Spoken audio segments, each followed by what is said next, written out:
Crush dan juga Ryujin Itzy. Apa yang terjadi dengan mereka? Hello everyone, I'm Mr. Kim. Selamat datang di channel YouTube aku. Nah, yang lagi nonton, gimana nih kabarnya hari ini? Opo kabare? Apakah kalian semua dalam kondisi yang baik-baik saja? Aku harapkan seperti itu ya. Nah, teman-teman, untuk hari ini aku sudah merangkum topik-topik yang lagi hangat banget diperbincangkan beberapa belakangan terakhir. Tapi teman-teman, sebelum itu boleh nggak sih aku minta satu hal aja sama kalian? Bukan 11 hal ya, tapi satu doang. Ayo dong dibantu perkembangan channel ini dengan cara subscribe, bunyi loncengnya, serta like, comment, and share. Thank you so much.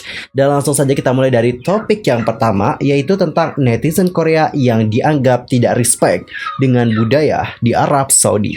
Teman-teman, itu pasti pada tahu dong bahwa kemarin itu kan ada yang namanya KCON Arab Saudi. Dan udah pada tahu dong siapa-siapa yang hadir di acara tersebut. Ada Secret Number, ada Hyorin, ada Newjeans, ada Aegis. Dan ada lagi yang mau nambahin, nanti langsung saja komen di kolom komentar. Dan kemarin kita juga sudah melihat bagaimana outfit yang mereka kenakan. Outfit mereka tertutup coy. Nggak ada tuh yang namanya buka-bukaan, sama sekali nggak ada. Dan kita sebagai netizen Indonesia, terutama yang beragama Islam, tentu respect banget dengan bagaimana outfit yang mereka kenakan. Tapi teman-teman, ternyata untuk netizen Korea ada yang tidak senang dengan outfit mereka yang serba tertutup. Adapun untuk komentar-komentar mereka di komunitas online seperti ini, langsung aja aku bacain ya komentar-komentar mereka. Bukankah aneh ya, fakta bahwa regulasi tersebut hanya ditunjukkan pada salah satu gender saja. Diskriminasi gender telah berjalan lama di budaya mereka. Bukan diskriminasi ini, tapi emang budayanya. Aduh, susah sih untuk jelasin ya sama orang-orang yang emang tidak tahu gitu dengan budaya yang ada di Arab Saudi atau budaya Islam. Oke, next. Jika ini adalah budaya mereka, kau tak harus menghormatinya jika nggak sesuai dengan norma sosial. Jika kau mengatakan ini adalah perbedaan budaya, kau harusnya menghormati untuk sunat juga kan? Jika kau membahas tentang aturan spesifik untuk satu gender, bukankah menjalani wajib militer juga aneh? Bener, aku setuju. Masuk akal sih komentar yang satu ini, bener sih. Kalau kita ngebahas tentang bagaimana, apa sih tadi? Aturan spesifik untuk satu gender, kenapa harus cowoknya doang yang wajib militer, kenapa ceweknya enggak? Dari hal ini dapat kita simpulkan bahwa tidak semua orang Korea pikirannya kayak yang komentar pertama. Next, itu nggak aneh sih, itu hanyalah perbedaan budaya. Bener. Ada protes di Iran karena protes anti-hijab. Salah bagaimana aturan ini begitu keras hanya terhadap wanita. Saya pikir kita hidup 500 tahun yang lalu. Well teman-teman, seperti itulah bagaimana komentar-komentar dari netizen Korea. Dan jujur ya teman-teman, aku sebagai netizen biasa di sini bukan ngompor-ngomporin, tapi ini adalah pendapat aku. Menurut aku mereka itu kurang dapat menghargai budaya dari negara orang lain, ya nggak sih? Di Arab kan emang kayak gitulah budayanya teman-temannya, karena di sana juga mayoritasnya Islam. Indonesia pun juga seperti itu ya kan, kalau kita berbicara mengenai masalah pakaian yang tertutup, tapi tidak seketat yang ada di Arab Saudi, kayak gitu. Tapi bukannya Arab Saudi sekarang agak lumayan longgar ya mengenai masalah pakaiannya nggak sih? Ntar seandainya kalau aku salah koreksi ya. Ya kita positive thinking saja ya. Mungkin untuk netizen Koreanya itu mengalami yang namanya culture shock. I guess so.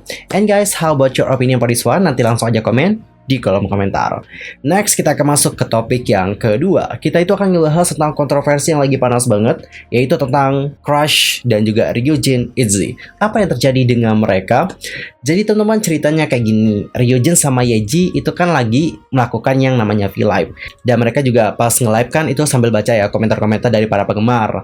Aduh ya ampun, sumpah sini juga jadi pelajaran ya buat kalian yang suka nonton acara live siapapun. Jangan pernah nanya-nanyain hal-hal yang aneh, atau jangan pernah berkomentar yang tidak sesuai dengan V-Live mereka. Yang dapat aku tangkap sih dari pas saat Ryujin sama Yeji nge-live, itu kayak ada yang komen gitu loh teman-teman tentang Crush. Intinya Crush itu kayak katanya sih harus bayar pajak lebih gitu.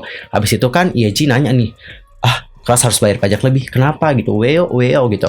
Habis itu Ryujin yang mendengar pertanyaan dari Yeji pun menjawab gitu. Dia kayak mau bisik-bisik kan, tapi kedengeran gitu bisik-bisikannya gitu. Intinya Ryujin ini kayak membahas tentang bagaimana Crush dan juga Joy yang berpacaran. Dan dikarenakan hal itulah banyak banget yang memberikan kritikan kepada Ryujin dikarenakan melakukan hal tersebut di siaran langsungnya. Dan ada salah satu cuitan terbaru atau Instagram story dari Crush, yang mana teman-teman Instagram story dari Crush ini dianggap menyindir Ryujin. Dan langsung saja kita baca seperti apa Instagram story dari Crush. Kebahagiaan adalah sikap. Tidak peduli bagaimana penampilan kamu, keramahan membuatmu menjadi orang yang paling cantik. Oke teman-teman, kita baca sekali lagi. Aku nggak mudeng dengan Instagram story dari Crush. Kebahagiaan adalah sikap. Keramahan membuatmu menjadi orang yang paling cantik di dunia. Aku sih kurang paham ya dengan Instagram story-nya Crush, dan aku tidak menemukan korelasi di sini antara Instagram story-nya dengan Ryujin. Jujur, aku belum menemukan korelasi. Dan apakah kalian di sini menemukan korelasinya? Nanti langsung aja komen di kolom komentar. Adapun untuk Netcore berkomentar kayak gini, langsung aja kita baca. Dia tidak punya apa-apa untuk dikatakan, bahkan jika Crush menargetkannya. Crush dan Joy juga pasti sangat kesal. Idol macam apa yang cukup gila untuk membicarakan hubungan Sunbae-nya? Dia tidak berpikir panjang dan penggemar Izzy menyerang Crush dengan kutukan. Jadi kurasa Crush menargetkan Ryujin. Crush juga mengunggah sesuatu seperti ini ketika dia menerima kebencian setelah dia keluar dari wajib militer. Jadi aku pikir dia menangani masalah tentang Ryujin. Jika aku seorang selebritas, aku akan benci jika seseorang membicarakan hubunganku dan juga seorang junior di perusahaan itu. Lol, apakah Ryujin dan juga Joy bahkan dekat? Joy adalah korban terbesar di sini. Ryujin menyebutkannya dengan santai, jadi kupikir mereka berada di perusahaan yang sama untuk sesaat. Nah teman-teman, seperti itulah komentar-komentar dari netizen. Dan menurut aku di sini ya teman-teman ya, akar dari permasalahan ini adalah netizen atau fans yang berkomentar tentang hal tersebut. Ngapain juga komentar tentang hal tersebut? Di labnya Ryujin sama Yeji, kayak nggak ada komentar-komentar yang lain. Mungkin seandainya nggak ada fans yang berkomentar atau nggak ada netizen yang berkomentar seperti itu, nggak akan ada permasalahan seperti ini. I guess so. And guys, how about your opinion for this one? Entar langsung aja komen di kolom komentar. Dan honestly, aku adalah penggemar dari couple Joy dan juga Crush. Menurut aku mereka itu saling melengkapi satu sama lain. Mereka juga cocok. Crush juga beruntung memiliki Joy dan juga Joy beruntung memiliki Crush. Mereka itu sama-sama beruntung. Intinya semoga hubungan mereka juga langgeng dan nggak ada yang memberikan hate comment lagi kepada Crush ataupun Joy dikarenakan hal yang satu ini. Dan teman-teman, kita akan masuk ke topik yang terakhir. Kita itu akan ngebahas tentang Ningning aespa yang menerima kritikan dikarenakan bagaimana perilakunya saat berada di Paris Fashion Week. Nah teman-teman, seperti yang diketahui bahwa aespa itu memiliki jadwal di Perancis untuk Paris Fashion Week bersama dengan fan meeting. Namun ada klip baru-baru ini yang mendapatkan perhatian di media sosial, di mana netizen menuduh Ningning bersikap kasar terhadap penggemar. Dalam video itu, Ningning berjalan melewati sekelompok penggemar, dan saat mereka mulai meneriakkan namanya, sang idol menutup telinganya dan terus berjalan ke mobil. Bahkan di dalam mobil, Ningning tampak tidak nyaman saat dia duduk dengan wajah muram. Jadi teman-teman, setelah klip ini itu beredar dan juga menjadi viral, banyak banget yang memberikan kritikan kepada Ningning. Dan di sini teman-teman, banyak juga dari netizen dan juga para penggemar yang sudah membela Ningning. Jadi banyak yang menunjukkan bahwa klip itu hanya sepotong saja dan juga menjelaskan bahwa Ningning saat itu sedang membenarkan AirPods-nya, bukan menutup telinganya. Banyak juga yang menunjukkan bahwa perjalanan panjang Ningning ke Paris merupakan sesuatu yang dapat menguras emosi. Terlebih, visanya juga sempat mengalami masalah. Mempertimbangkan tentang tekanan visa, perjalanan panjang, dan kemudian harus menyelesaikan jadwal, netizen juga percaya bahwa tidak akan terkejut jika dia tidak merasa baik 100%. Yang lain juga menjelaskan bahwa momen ini terjadi pada sore hari dan sepanjang perjalanan di Paris, Ningning terus-menerus membuat penggemar terkesan dengan interaksinya yang benar-benar menunjukkan kepribadiannya. Ia juga selalu menyapa para penggemar yang ia lewati. Tuh teman-teman dengerin, jangan cuma lihat dari sepotong-sepotong klip doang, terus habis itu langsung nyimpulin bahwa oh attitude-nya Ningning buruk ya. Enggak teman-teman.